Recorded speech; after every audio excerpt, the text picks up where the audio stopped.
This is a crash course on how to build an audience of people who actually buy your stuff, which is one of the most important pieces of ensuring that you know you're gonna win on day one, because you've got people ready to buy your stuff and give you money as soon as you launch.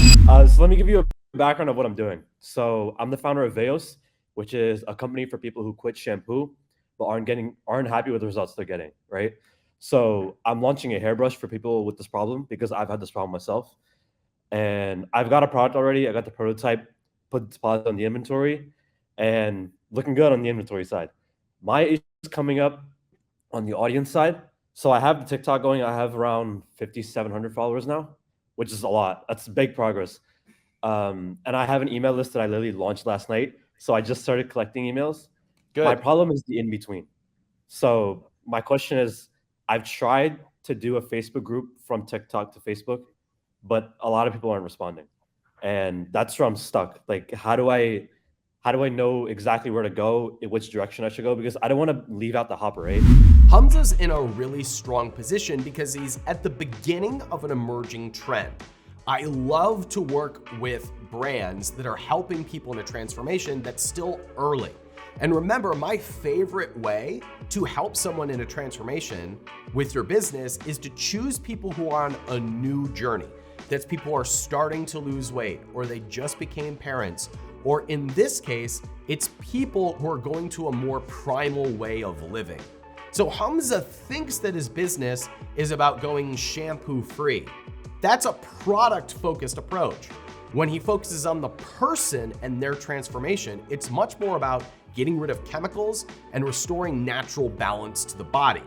When he has that type of a focus, he has many more products that he could sell to the same person, which is a key factor in knowing that you've got $1 million idea. So I'm gonna invite you to back up the way you think about your brand a hair from just being people who gave up shampoo to, I don't know what you would call it, but like, there's more of like a natural, it's almost like the paleo personal care, right?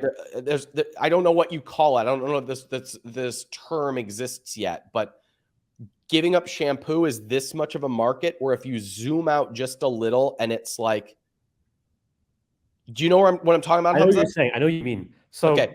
to just touch on the checklist thing, I actually made that already. So I have a lead magnet directing to that. About the idea that you're talking about, that's what I'm trying to get at, which is stripping chemicals, right? The chemicals that you put on your body, like that whole idea. Good. Right? This next part of the conversation is very tactical on how to build the audience in a way that sets them up ready to buy. Humza's experiencing some frustration over the fact that his traffic is not converting onto other platforms. And he's just assuming that if people follow him in on one place, they're gonna naturally come over to other places. That's not how you're gonna build people that wanna buy from you.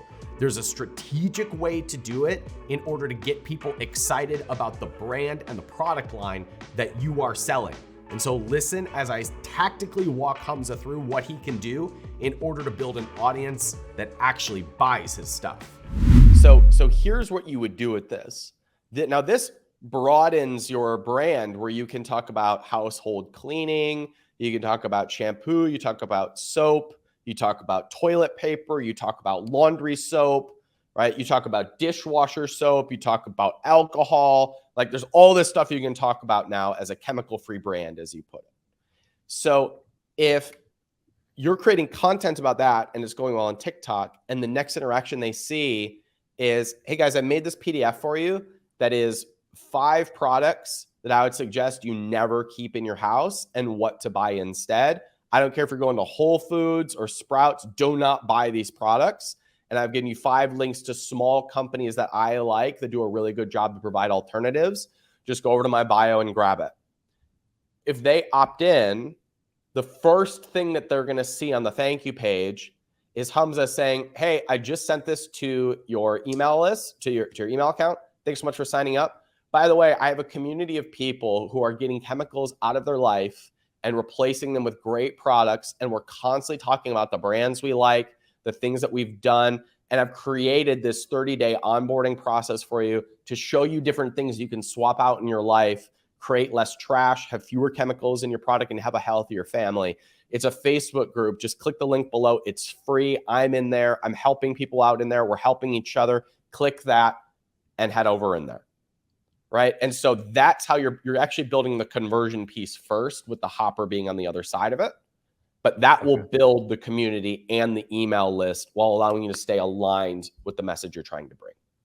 Okay, that clears it up. So are you saying I should broaden out from just not shampooing? It should just be more about like free of chemicals, like being safe from different things?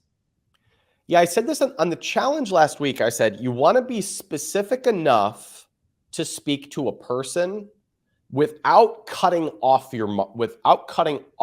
market. So Okay. like sheer strength, my market is dads who are going from dad bod to father figure. But I would never say dads who live in Wyoming who are Christians. Well, why is that? Because making it just for Wyoming doesn't benefit that person anymore. Right? And so when you say, like, you have a natural living brand for people who have given up shampoo, like, I mean, would that person also buy chemical-free cleaning products? Does that person also want to buy a squatty potty? Does that person also want natural wine?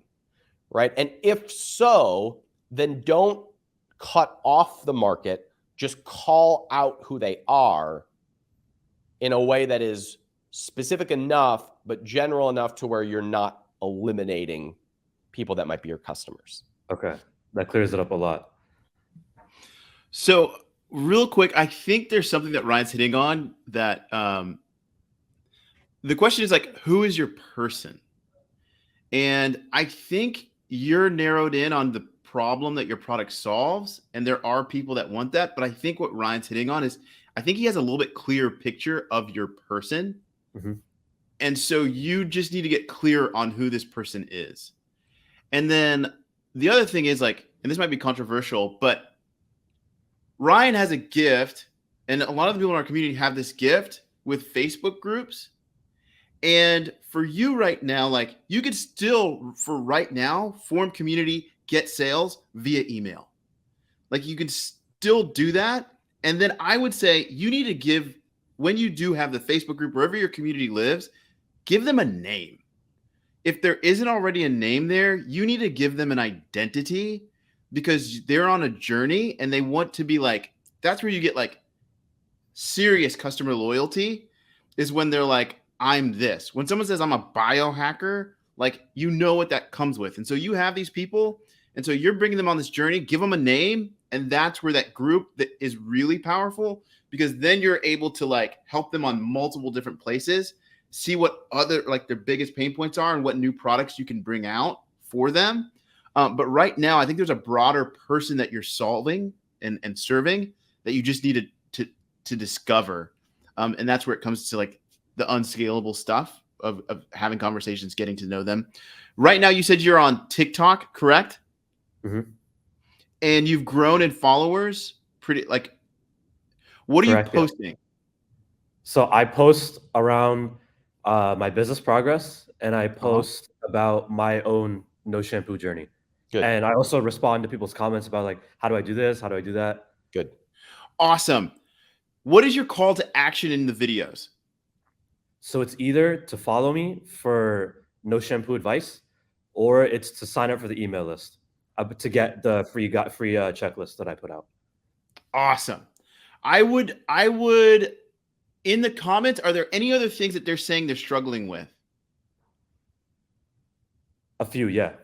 Yes. Are you seeing any commonality in that? Yes. What is the commonality? It's around chemicals in general. Okay. I would test a few videos and saying like, what are some of the other, like, their call to action be like, hey, in the comments, tell me where else you're trying to get free of chemicals. Just to discover where else are they trying to do that, so you can better serve them. You have new copy in your emails, all that kind of stuff, so you can warm them up. And you just want to build affection to your brand with them. But But I think you have a broader person here that is on a journey that you just need to tap into, and you probably already have the expertise for. Okay. Thank you. I appreciate it. I love this. Yeah, I mean, after this conversation, I think you're sitting on a $1 million brand. Yeah, I thought that when he was talking. Like, I do not think this is $1 million brand as a shampoo company. No. Like now, and by the way, this doesn't change your product rollout process at all. Do the brush, do the shampoo, do all this stuff, because that addresses a specific piece of the market. But as you broaden this and continue creating content, build an email list and a hopper, easy $1 million brand, because you're at the forefront of a very early emerging trend. Okay. So just broaden it out and then speak to the person, get to know them, actually figure out what they really want other than just quitting shampoo, right? Yeah, I mean, there's a reason. Here's a good way to think about it. There's a reason why they're thinking about giving up shampoo. Yeah. And it's because they believe that chemicals are toxic and create long-term health problems. That's the person that you serve. Yeah. One of the ways that they are getting rid of chemicals is by giving up shampoo. Yep. There are other ways that they are also looking to get rid of toxins and chemicals. That's your brand. That's your $1 million business. Yeah. Awesome. Thank you for the clarity. I really appreciate it. You're welcome. I'm excited for you. Coming into this conversation, Humza had a product idea. But coming out of this conversation, after 10 or 15 minutes, he has a $1 million business. And what shifted was the person he's targeting and the strategy that he's using to build that audience of people so that he's got a group of people that want his stuff. When he launches, he'll have sales on day one, and that's a great way to start the road to 1 million. This was a call inside of our mentoring community, which is called the 1%. It's called the 1% because only 1% of people ever become millionaires. And the fastest way to do that is to get a business to $100,000 a month as fast as possible. It takes about 6 to 12 months once you know your person and you know what 3 to 4 products you're gonna launch to that core person, and you've got an audience that buys. Now that you know my strategy for building an audience of buyers, the other pieces are running this in your business with several products that can take you to $100,000 a month. And if you want to do that, then there's links in the description of how we can help you build an audience that buys and $1 million business over the next 6 to 12 months. I'm Ryan Daniel Moran with Capitalism.com. Thanks for watching. I'll see you next time.